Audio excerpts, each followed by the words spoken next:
जयशंकर रूस में पुतिन का सबसे बड़ा राजदार भारत में दुनिया में मची खलबली। भारत का वो डबल गेम जिसने अमेरिका और चीन दोनों की नींद उड़ा दी। दुनिया हैरान। पुतिन की भारत यात्रा से पहले बिछी महाबिसात 3 ब्रह्मास्त्र सौदों पर लगेगी आखिरी मुहर। डॉलर की बादशाहत को सीधी चुनौती, रुपए रूबल में शुरू होगा भारत रूस का नया खेल। दिल्ली मॉस्को की नई धुरी से बदला दुनिया का नक्शा, पश्चिम के खेमे में हड़कंप। रणनीतिक स्वायत्तता की सबसे बड़ी मिसाल, भारत ने दुनिया को दिखाया अपना असली दम। पिछले कुछ दिनों से नई दिल्ली और मॉस्को के बीच कूटनीति के आसमान में जो बिजली कौंध रही है, उसने पूरी दुनिया के समीकरणों को हिलाकर रख दिया है। एक तरफ भारत के विदेश मंत्री एस जयशंकर रूस की धरती पर हैं और रूसी विदेश मंत्री सर्गेई लावरोव के साथ बंद दरवाजों के पीछे भविष्य की रणनीति तय कर रहे हैं। तो वहीं दूसरी तरफ एक ऐसी शख्सियत भारत पहुंची है जिसके आने भर से वॉशिंगटन से लेकर बीजिंग तक खलबली मच गई है।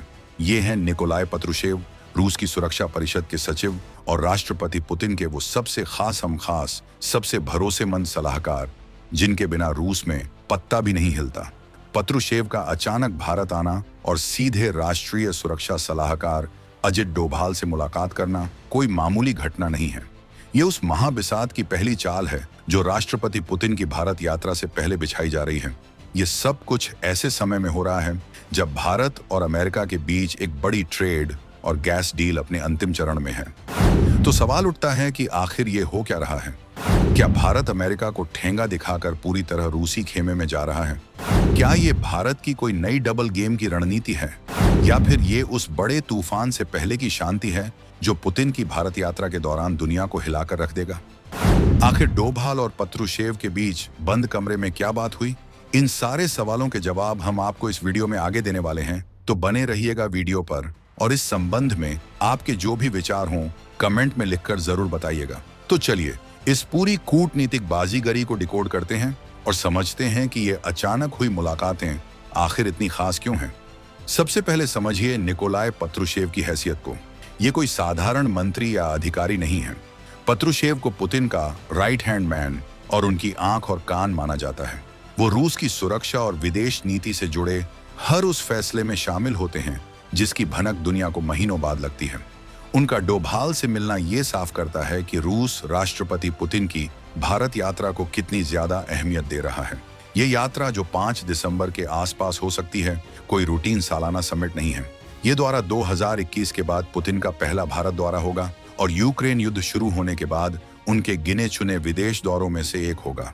ये अपने आप में पश्चिम, खासकर अमेरिका को एक बहुत बड़ा संदेश है।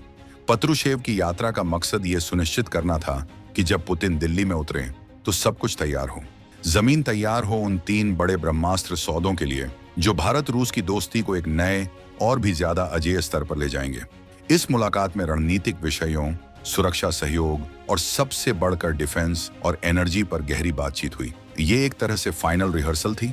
वहीं दूसरी तरफ मॉस्को में विदेश मंत्री एस जयशंकर ने अपने समकक्ष सर्गेई लावरोव के साथ मिलकर इस यात्रा की स्क्रिप्ट को अंतिम रूप दिया। जयशंकर ने साफ कहा कि यह मुलाकात दोनों देशों की विशेष रणनीतिक साझेदारी को नई ऊर्जा देगी। इस बैठक में यूक्रेन युद्ध, मध्य पूर्व के हालात और अफगानिस्तान पर भी खुली चर्चा हुई। भारत ने एक बार फिर अपना स्टैंड क्लियर किया कि हम स्थायी शांति के समर्थक हैं, लेकिन हम किसी के दबाव में आकर अपने पुराने और भरोसेमंद दोस्त का साथ नहीं छोड़ेंगे। ये पूरी कवायद दुनिया को ये बताने के लिए है कि भारत रूस का रिश्ता किसी तीसरे देश के रहमोकरम पर नहीं चलता। अब इस कहानी में आता है अमेरिका का एंगल, जो इस पूरे खेल को और भी ज्यादा रोमांचक बना देता है। जिस वक्त रूस के साथ भारत की ये पींगें बढ़ रही हैं, ठीक उसी वक्त भारत और अमेरिका के बीच एक बहुत बड़ी ट्रेड और गैस डील भी लगभग फाइनल हो चुकी है। अमेरिका चाहता है कि भारत रूस से दूरी बनाए और उसका सबसे बड़ा LNG यानी लिक्विफाइड नेचुरल गैस का खरीदार बने। वो भारत को इंडो पैसिफिक में चीन के खिलाफ एक बड़े मोहरे के तौर पर इस्तेमाल करना चाहता है, लेकिन भारत ने अपनी रणनीतिक स्वायत्तता की नीति से अमेरिका को भी उलझा कर रख दिया है। ये नए भारत की कूटनीति का सबसे बड़ा हथियार है। इसका सीधा और सरल मतलब है, हम सबसे दोस्ती रखेंगे लेकिन अपनी शर्तों पर। हम किसी के पाले में नहीं बैठेंगे, हम अपना एक अलग पाला बनाएंगे और दुनिया हमारे पास आएगी। भारत एक ही समय में 2 घोड़े की सवारी नहीं कर रहा, बल्कि 2 घोड़ों वाली बग्घी को खुद हाँक रहा है। एक तरफ वो रूस से धड़ल्ले से सस्ता तेल और गैस खरीद रहे हैं ताकि देश की अर्थव्यवस्था को महंगाई से राहत मिले और हमारी विकास की गाड़ी दौड़ती रहे। तो वहीं दूसरी तरफ वो अमेरिका से आधुनिक टेक्नोलॉजी, डिफेंस के साजो सामान और बड़े निवेश पर डील कर रहा है। ये एक ऐसा लाजवाब संतुलन है जिसे देखकर दुनिया के बड़े बड़े रणनीतिकार भी हैरान हैं। भारत ने अमेरिका को साफ संदेश दे दिया है, हमें तुम्हारा साथ चाहिए, लेकिन हम रूस को नाराज नहीं कर सकते। रूस सिर्फ हमारा पुराना दोस्त नहीं है, वो आज भी हमारे 60% से ज्यादा सैन्य उपकरणों का सप्लायर है।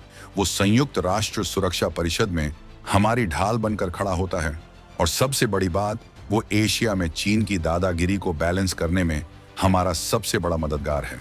इसलिए भारत किसी भी कीमत पर रूस को नहीं छोड़ सकता और ये बात अमेरिका को अब समझ आने लगी है। ये पूरी डिप्लोमेटिक हलचल यूक्रेन युद्ध की पृष्ठभूमि में हो रही है, जिसने रूस को पश्चिमी देशों से अलग थलग कर दिया है। पश्चिमी प्रतिबंधों से जूझ रहे रूस को अब नए और भरोसेमंद साथियों की सख्त जरूरत है और भारत उन चुनिंदा बड़े देशों में से है जिसने खुलकर रूस की निंदा नहीं की।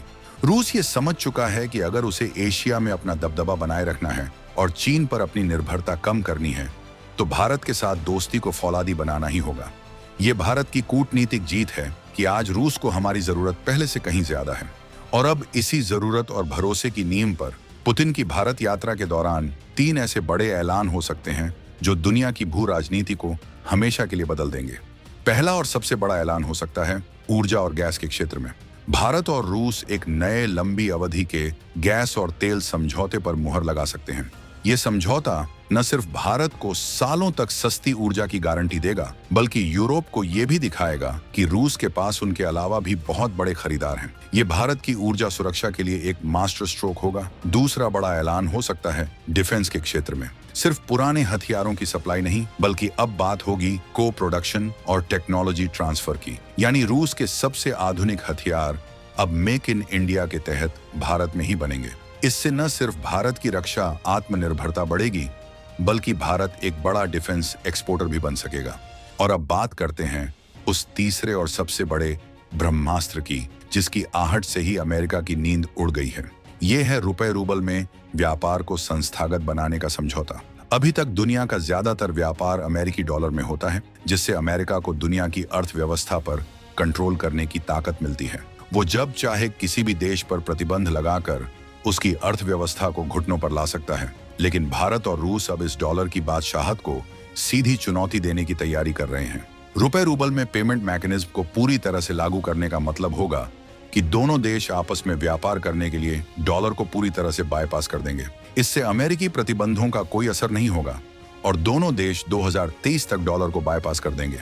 अपनी मुद्रा में स्वतंत्र रूप से व्यापार कर सकेंगे। ये डी-डॉलराइजेशन यानी डॉलर के वर्चस्व को खत्म करने की दिशा में एक बहुत बड़ा और ऐतिहासिक कदम होगा। ये न सिर्फ भारत और रूस, बल्कि दुनिया के कई और देशों को भी डॉलर पर अपनी निर्भरता कम करने के लिए प्रेरित करेगा। ये अमेरिका के आर्थिक दबदबे पर एक कूटनीतिक सर्जिकल स्ट्राइक होगी, जिसकी अगुवाई भारत कर रहा है। ये तीनों समझौते मिलकर भारत रूस की दोस्ती को एक ऐसे मुकाम पर पहुंचा देंगे जहां से वो मिलकर दुनिया की नई आर्थिक और रणनीतिक व्यवस्था की शर्तें तय करेंगे। तो इस पूरी कहानी का सार ये है कि पुतिन की ये यात्रा सिर्फ एक दोस्त का दूसरे दोस्त के घर आना नहीं है। ये एक नए युग की शुरुआत का ऐलान है। ये एक बहुध्रुवीय विश्व व्यवस्था की नींव रखने जैसा है, जिसमें भारत एक केंद्रीय ध्रुव बनकर उभर रहा है। ये उस नए भारत की तस्वीर है जो अब किसी के पीछे नहीं चलता, बल्कि दुनिया को अपने पीछे चलने का रास्ता दिखाता है। वो एक ही समय में अमेरिका के साथ क्वाड में भी है और रूस के साथ SCO में भी। वो अपनी शर्तों पर अपने राष्ट्रीय हित को सर्वोपरि रखकर फैसले लेता है और दुनिया को उन्हें स्वीकार करना पड़ता है। पुतिन का इस माहौल में भारत आना, ये भारत के बढ़ते हुए वैश्विक कद और प्रधानमंत्री मोदी के नेतृत्व पर दुनिया के भरोसे का सबसे बड़ा सबूत है। आपको क्या लगता है, क्या पुतिन का यह दौरा भारत रूस दोस्ती को एक नए शिखर पर ले जाएगा? और क्या यह वाकई डॉलर के दबदबे के अंत की शुरुआत है? अपनी राय कमेंट्स में जरूर बताइएगा। लेकिन रुकिए, इस पूरी कहानी में एक और किरदार है, चीन। पुतिन के इस दौरे पर चीन की क्या नजर है और कैसे भारत इस दौरे का इस्तेमाल चीन को साधने के लिए भी कर रहा है, जानेंगे उस एक्सक्लूसिव विश्लेषण को हमारे अगले वीडियो में। तो चैनल को सब्सक्राइब करना बिल्कुल मत भूलिएगा। जय हिंद,